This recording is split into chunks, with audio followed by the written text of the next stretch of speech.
Üks kristlasest islamivihkaja postitas hiljuti Facebookis vastuse minu ühele videole ja kindlasti ei taha ma laskuda samale tasemele.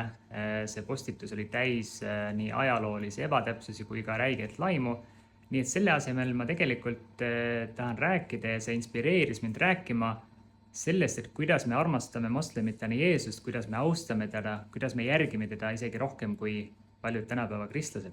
Moslemitena me näeme Jeesust kui Jumala poolt läkitatud prohvetit ja samuti me austame väga tema ema Maarjat, tegelikult Koraanis ka täiesti tema nimeline peatükk ja samuti on näiteks Jeesust rahul ka temaga mainitud Koraanis nimepidi rohkem kordi kui Muhammadit rahul ka temaga. Ja mis puudutab Jeesuse järgimisse rohkem kui paljud tänapäeva kristlased, siis näiteks Matteuse 26:39 langes Jeesus silmili maha ja palvetas täpselt nii, nagu moslemitena me tänapäeval palvetame. Ja veelgi tähtsam sellest Johannese 17:3, kus Jeesus räägib Jumalast kui ainsast tõelisest Jumalast.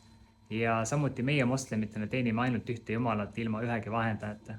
Ja mis puudutab veel mõningaid reegleid, siis näiteks mosleminaised katavad juuksed täpselt samamoodi, nagu on näha Neitsi Maarjat kujutatuna igal kristlikul ikoonil ja maalil. Ja näiteks samuti ei söö me moslemitena sealiha. Sealihakeeld on ka näiteks Vanas Testamendis täiesti olemas.